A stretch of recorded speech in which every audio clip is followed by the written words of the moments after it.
Bonsoir et salut la famille, comment vous allez? J'espère que tout le monde va à merveille ce soir. Chez moi, par la grâce de Dieu, je vais très bien. Je voudrais remercier tous ceux-là qui se sont abonnés à la chaîne et tous ceux-là qui sont fidèles à la chaîne.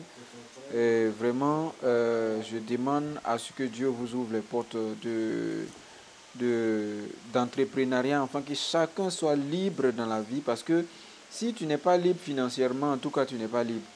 Voilà, donc aujourd'hui, je viens pour qu'on commence maintenant notre formation proprement dite.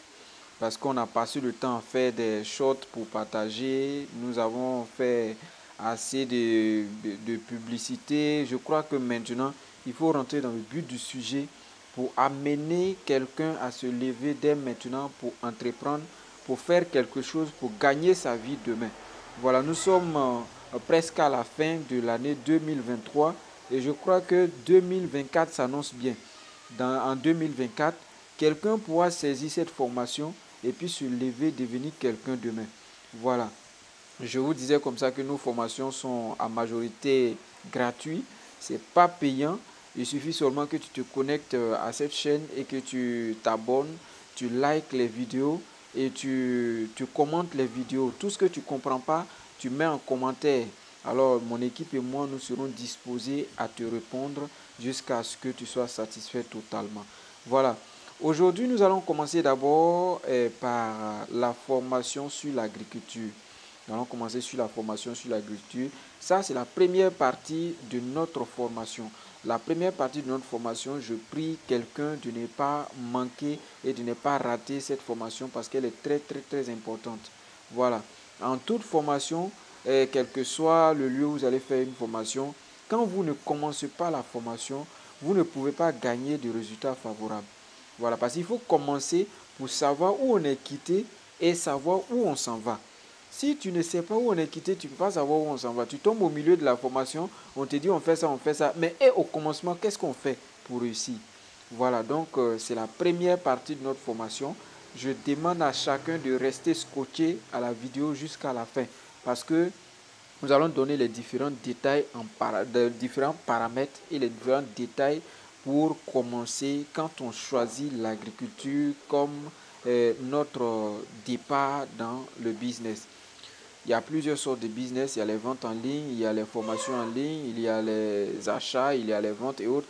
Mais nous, on a décidé de commencer par, comment on appelle, l'agriculture parce que l'agriculture est l'une des branches qui rend son fruit à 100%. Dans l'agriculture, quand tu respectes les normes et que tu fais, en tout cas, tu réussis à 100%. Voilà. Pourtant, dans le e-commerce et dans le commerce, quand tu prends l'article et que tu vas vendre l'article et que l'article n'a pas été acheté au prix supérieur que ton prix, automatiquement tu tombes. Et là, c'est faillite. Voilà. Donc, aujourd'hui, nous allons parler de l'agriculture, précisément de la tomate. Voilà. La tomate, c'est une légume qu'on fait partout. En Afrique, partout en Europe, partout. En tout cas, partout on utilise la tomate. Elle est bien conseillée. Elle est très, très, très, très, très bien. Et c'est un business qui est très bien rentable. Et ce n'est pas un business de long terme. Voilà. À l'intervalle de 4 mois, et tu as déjà les résultats de la culture de la tomate. Voilà, donc je crois que nous allons commencer par la tomate. Mais notre formation va s'accentuer sur deux choses, deux aspects. Les deux aspects, c'est quoi? Nous allons déterminer d'abord, d'abord le sol sur lequel réussit la tomate. Et puis, le climat favorable à la tomate. Parce qu'il ne faut pas se lever comme ça pour prendre la tomate et puis aller jeter à la terre et s'attendre à récolter quelque chose. Il faut calculer les paramètres afin d'avoir quelque chose qui va te rendre grand ou bien qui va te rapporter gros. Donc, il faut analyser le climat, il faut analyser le temps, il faut analyser les moments, il faut choisir très bien le terrain. Tu ne veux pas te lever pour choisir un terrain n'importe comment et prétendre avoir quelque chose de grand. Voilà. Donc, pour commencer, en petit A, si vous avez quelque chose à noter, la première des choses, nous allons commencer d'abord sur le climat. le climat. Le climat, le temps où la tomate peut bien réussir. Le temps où on peut faire la tomate et avoir gain de cause. Le temps où la tomate peut nous rapporter gros. Même si tu fais un petit terrain, alors ton revenu là sera tellement extraordinaire. Ce n'est pas de la magie, ce n'est pas du médicament, ce n'est pas du whack, mais c'est le savoir-faire, c'est la maîtrise de la chose. Voilà. Donc, pour le temps de la tomate, il faut reconnaître que la tomate a ses exigences propres à elle-même. Voilà. Que si tu n'as pas respecté, elle ne peut pas réussir. Voilà. Ces exigences sont lesquelles? La tomate demande un temps à moitié humide et à moitié sec. Si tu fais la tomate dans un temps où il pleut beaucoup, la tomate ne peut pas réussir. Au contraire, quand la pluie tombe sur la tomate, l'arbre de la tomate meurt. Vous comprenez? Voilà. Maintenant, la tomate aussi n'a pas besoin de trop de soleil. Quand tu fais la tomate dans une période de trop de soleil, alors la tomate refuse catégoriquement de te donner ses fruits. Parce que ce n'est pas le climat que la tomate a demandé. Donc, pour choisir le temps, dans tous les pays, on n'a pas les mêmes climats. Mais quand même, toi, dans ton pays, tu sais quel climat est. Vous comprenez? Donc, tu dois choisir un climat humide et sec. Pas trop humide, mais pas trop sec. Mais je préfère que tu choisisses le milieu. Comme ça, tu mets un accent de surveillance sur tes plants. Voilà. Là, si tu vois que la pluie ne peut plus t'aider et que les pluies sont rares, tu accompagnes par l'arrosage. Voilà.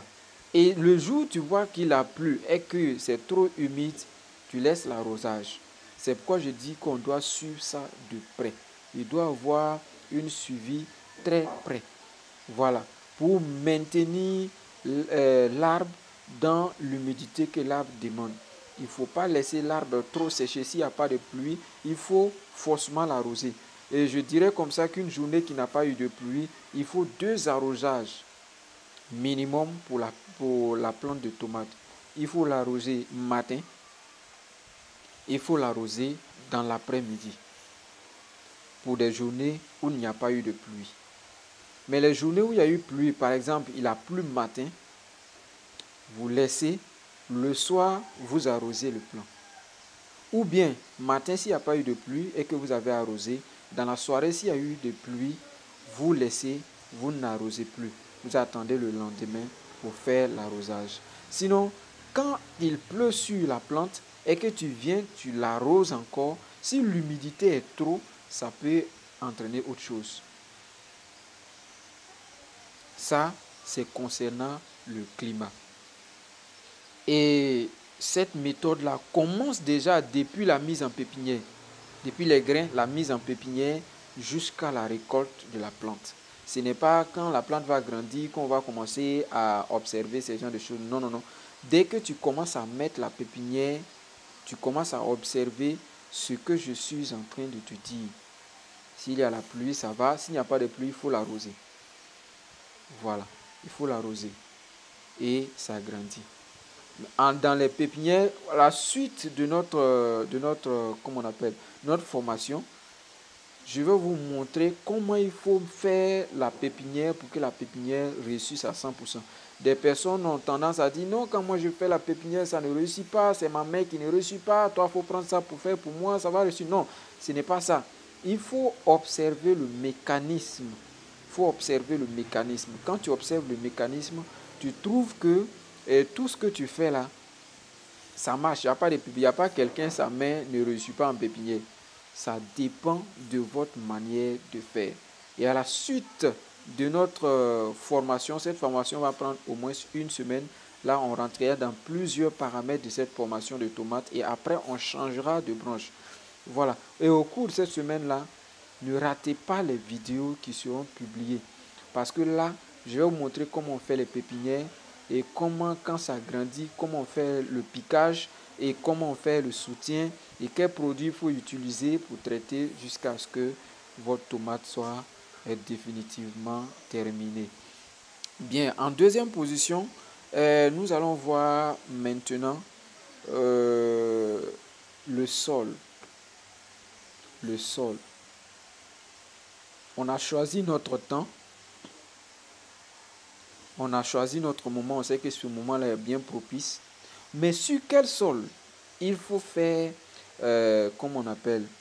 Il faut faire la tomate. C'est ça qu'il faut se poser. On ne peut pas se lever comme ça et puis choisir une terre au hasard et puis commencer à faire la tomate. Ça ne va pas nous donner les fruits qu'on demande.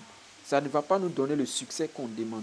Mais plutôt, ça va nous mettre dans des dépenses. Tellement on va dépenser, mais l'argent ne va pas sortir. On va trouver que c'est un business qui n'est pas rentable. Or, la tomate, il n'y a pas de business plus rentable que la tomate. Il y a deux légumes qui n'ont pas de revenus comparables aux autres. Il y a la tomate, il y a aussi le piment.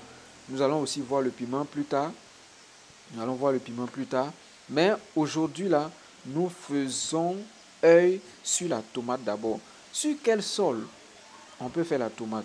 On peut faire la tomate sur un sol généralement aquatique. Voilà, généralement aquatique. Chez nous en Afrique, on appelle ça les bas-fonds. Comprenez? Les bas-fonds. Et quand on va dans les bas-fonds, on ne nettoie pas pour brûler et puis commencer à piquer. Il y a des différentes choses qu'il faut faire pour que la tomate réussisse. Vous comprenez? Bon, les lieux de bas-fond en Europe, on dira que ces lieux-là respectent un pH de 5 à 6. Ça veut dire que ce sont les lieux acidiques. Ce sont des lieux acidiques que nous on peut dire des lieux un peu pourris. Les lieux un peu noirs, la terre est noire comme ça. Là, la tomate réussit propre, sans problème. Souvent même, vous n'êtes pas obligé de mettre des produits, des engrais et autres. Parce que le sol même, elle est riche. Quand tu vois le sol bien noir et que tu sens que ici, là, le pH de ce sol-là, ça peut faire 5 à 6. Alors, c'est un sol qui est très favorable à la plante de tomate. Voilà. Et quand tu arrives sur ce sol-là et que tu veux faire, il faut forcément faire des buttes sur ce sol-là. On ne plante pas la tomate comme ça sur la surface plane. Pourquoi? Je vais vous le dire tout à l'heure. Il faut faire des buttes. Parce que quand tu fais des buttes, tu empêches la tomate d'absorber trop d'humidité et de rester à observer les deux variétés de climat que j'ai dit là. Quand tu mets sur la butte, si on a dit un lieu bas-fond, il y a forcément de l'eau aux alentours de la butte. Donc, l'eau n'est pas forcément dans la butte, mais l'eau ne laisse pas aussi la butte être totalement sec. Donc, du coup, tu vois que la racine bénéficie de l'eau, mais pas en exagération. C'est pourquoi il faut forcément faire des buttes quand on veut placer les pépinières des tomates. Tu fais la butte et puis tu piques sur la butte dans un intervalle de demi-mètre. Un intervalle de demi-mètre. J'ai fait ma formation la fois dernière, je leur parlais de demi-mètre. Ils étaient en train d'écrire, formateur, c'est trop grand, l'espace est trop grand. Mais si c'est bien traité, chaque tomate va donner ses branches. Vous voyez, non? Chaque plant de tomate va donner ses branches. Et si tu les colles, quand elle donnera des branches, elle va produire, mais elle ne sera pas à l'aise de produire beaucoup. Comprenez? Ce n'est pas mauvais de les coller, mais ça ne va pas donner, comment on appelle, la force à la plante. Elle va produire, mais elle ne va pas produire à l'aise.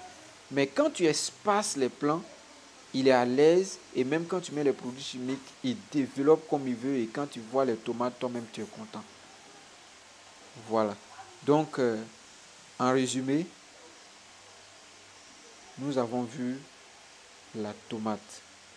Comment faire la tomate? Quel climat accepte la tomate? Et sur quel sol accepte la tomate? D'abord, on a dit que le climat, il faut un climat humide et sec. Voilà, il faut le bon milieu de ce climat-là.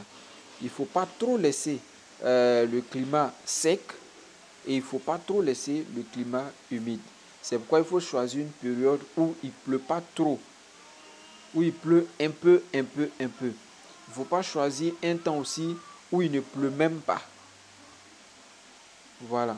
Si vous choisissez le temps où il ne pleut pas, ça va réussir.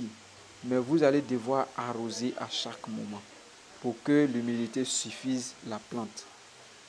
Mais si vous choisissez aussi un temps où il pleut beaucoup, là même ça ne va même pas réussir. Je ne vous conseille pas ça. Choisissez un temps milieu. Là, s'il pleut matin, vous n'arrosez pas matin. Le soir, vous faites votre arrosage. Si vous avez arrosé matin et que le soir il a plu, il n'y a plus d'arrosage, vous laissez et vous arrosez le lendemain. Voilà. On a parlé aussi du deuxième point. Le deuxième point qui est le sol. Et nous disons que le sol, c'est un sol aquatique qu'on doit utiliser, généralement appelé les bas-fonds. Voilà. Et quand on utilise les bas-fonds, les pH de ces bas-fonds-là peuvent varier entre 5 à 6. Voilà, pour ceux-là qui consultent le pH des terrains avant de commencer de 5 à 6. Voilà. Donc, quand vous observez tous ces paramètres-là, vous allez trouver que votre plan va commencer à se développer et vous aurez gain de cause. Voilà, ça c'est la première partie de notre formation. Ne ratez pas la deuxième partie de la formation qui va se tenir encore demain. Parce que demain, on va parler de comment on fait la pépinière et comment on fait le piquage de la tomate. Comment on fait la pépinière et comment on fait le piquage de la tomate. Sur ce, je vous laisse.